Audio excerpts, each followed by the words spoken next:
apologise for it, but that's all right. It happens. Technology for you.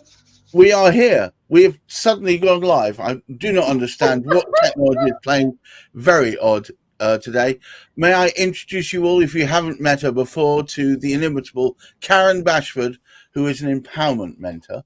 We're going to talk a little bit about that, but specifically today, we're going to talk about indicators when your body is out of whack, when it needs some tender loving care, when it needs some support.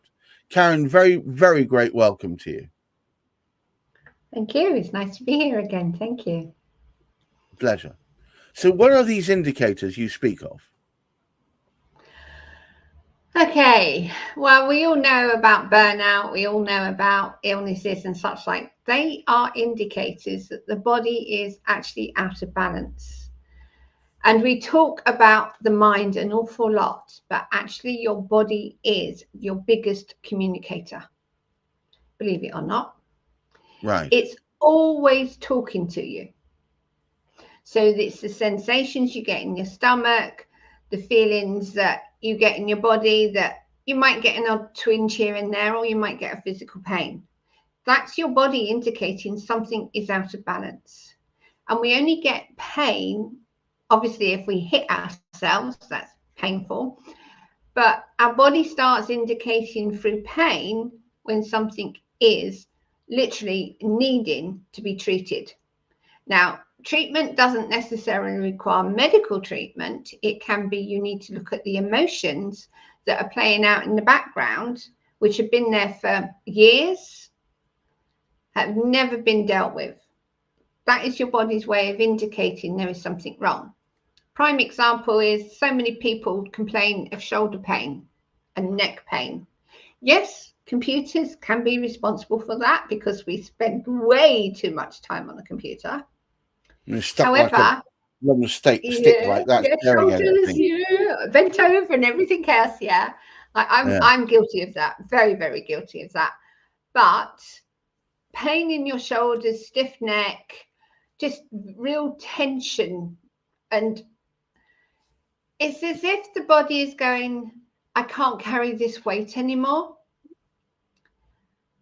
And that's when the more regular you get that shoulder pain or that neck pain or just this heavy feeling is when you need to start looking at what's going on emotionally for you.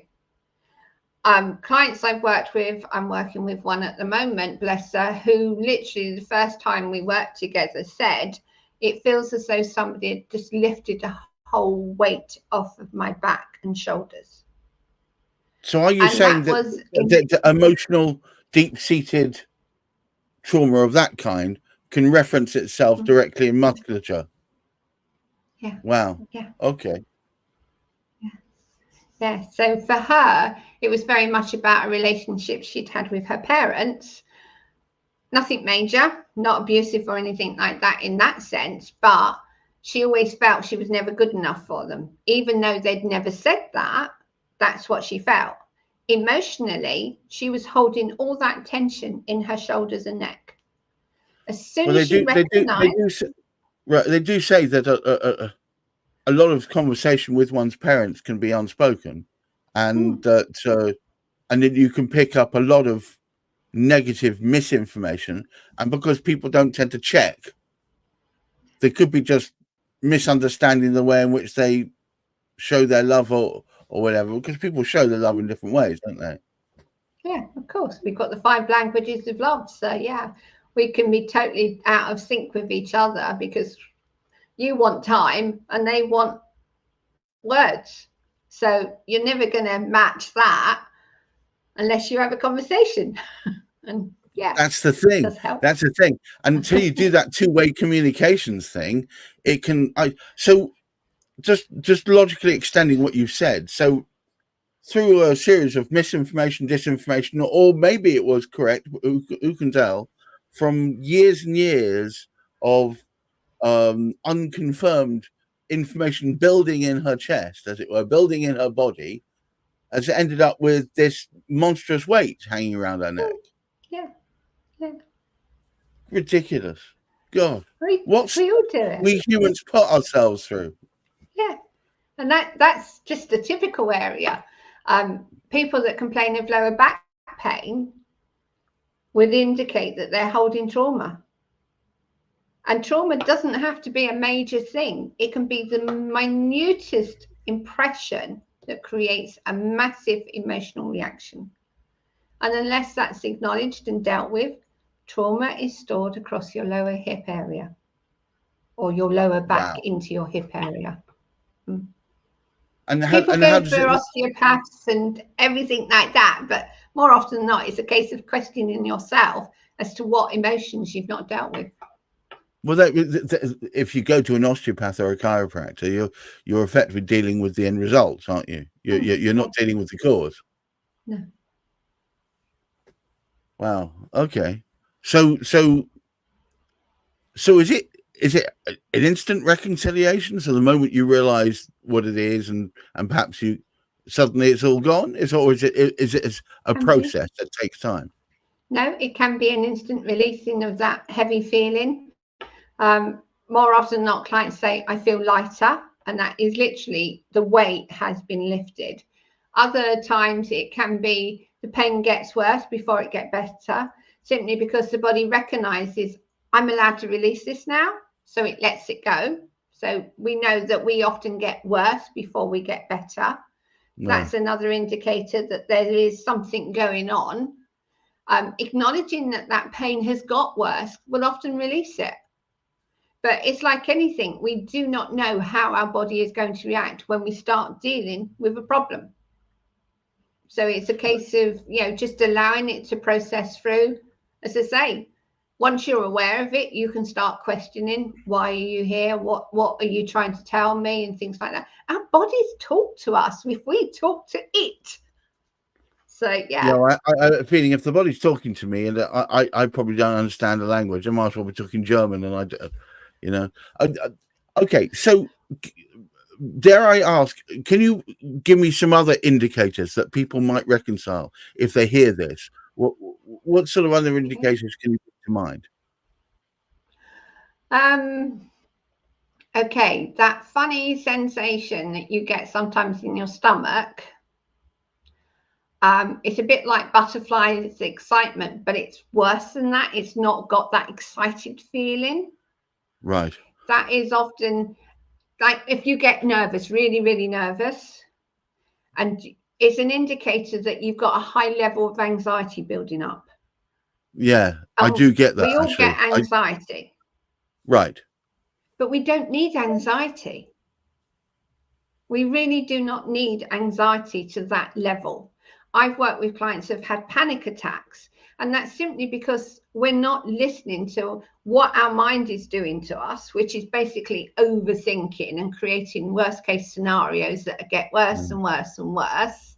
Yeah. If we step back and said to ourselves, okay, is this true? Do I really believe this? We can stop a lot of the anxiety that starts to build up, because you're actually questioning your body's reactions, because we get nervous because we're going, I'm fearful, I don't know what's going to happen.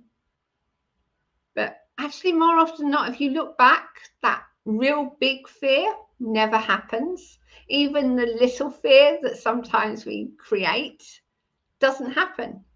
It's true, actually. Do you know, of all the times that I've told myself, oh my God, this is about to happen, it's all going to go horribly wrong, I look back, most of the time it never did. It was all that stress for nothing. Yeah, but because you're not listening to your body, it just makes it worse and worse. Each time you get more anxious, it just keeps building and building, and consequently you go into panic attack. You get to that stage where you just cannot deal with anything, because your body and mind are going, can't cope with this. So yeah, it forces you to stop. And then that's the time when you really need to be questioning what is going on, instead of just accepting, oh, I've had another attack, or I've got over anxious. Question it. All right. It's amazing how quickly you can release yourself from anything. Well, it can be very irritating especially when you're trying to tell yourself that, hang on a moment, why are you putting yourself through this? You know, I see other people doing it too. My wife does this as well. So before I do this, I'm a musician, a performer, and before a very, very large, important event, important people are going to be there that can lift my band to the next level or whatever. And my body's almost in fight or flight response. Of course, because you're automatically assuming that you've got to do really, really well.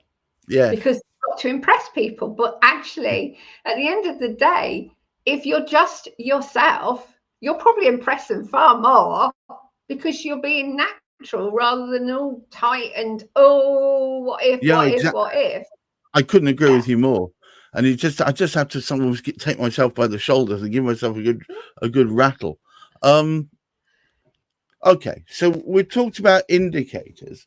Could you give any small piece of advice to people who are unsure about which indicators are which? I mean, would going to your website be useful?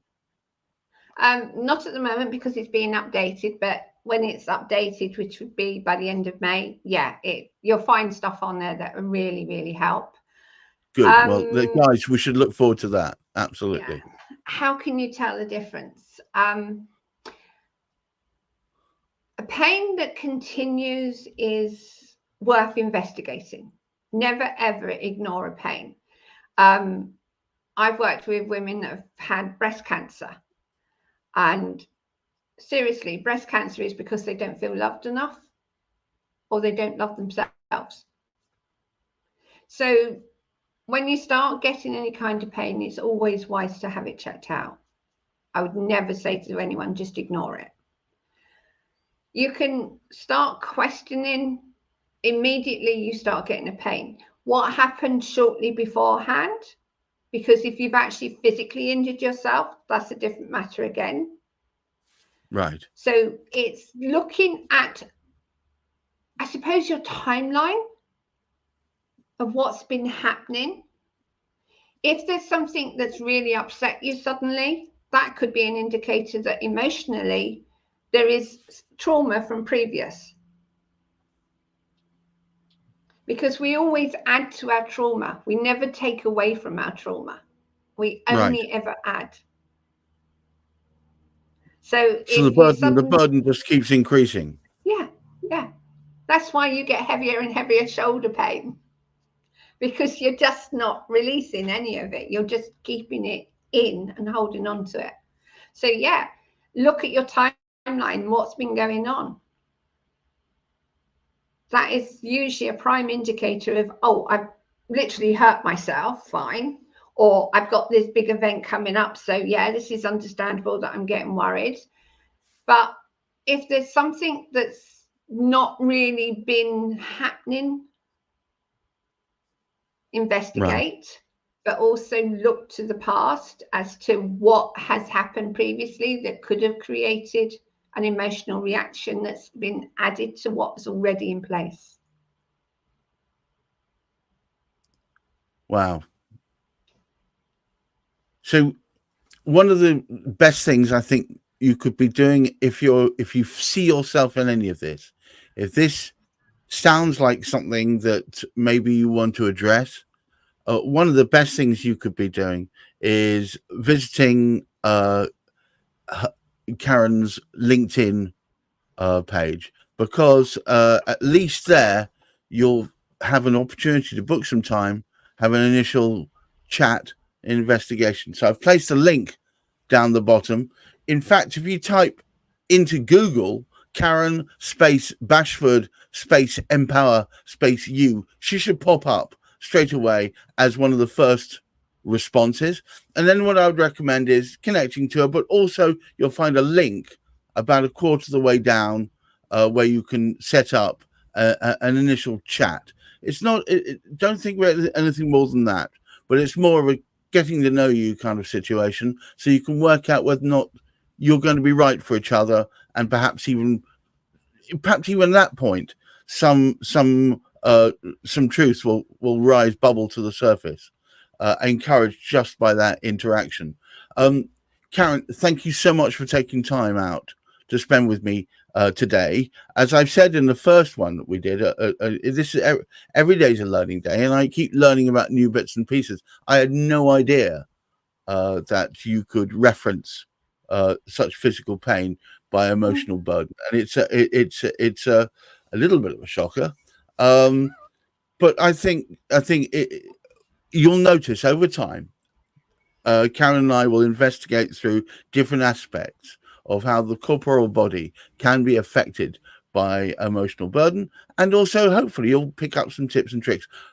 Bear in mind her website will be going live when, do you think? By the end of May. It will be definitely live by the end of May. It's a big build going on at the moment. Not long now, guys. Not long now, but I would say as a starting point, travel to her LinkedIn entry there, Karen Bashford, Empower You, and at least that you can start the conversation. Karen, it's a pleasure as ever, and I wish everyone listening, please have a successful last couple of days before the end of the week, and of course, sound mental health. Bye-bye now. Bye.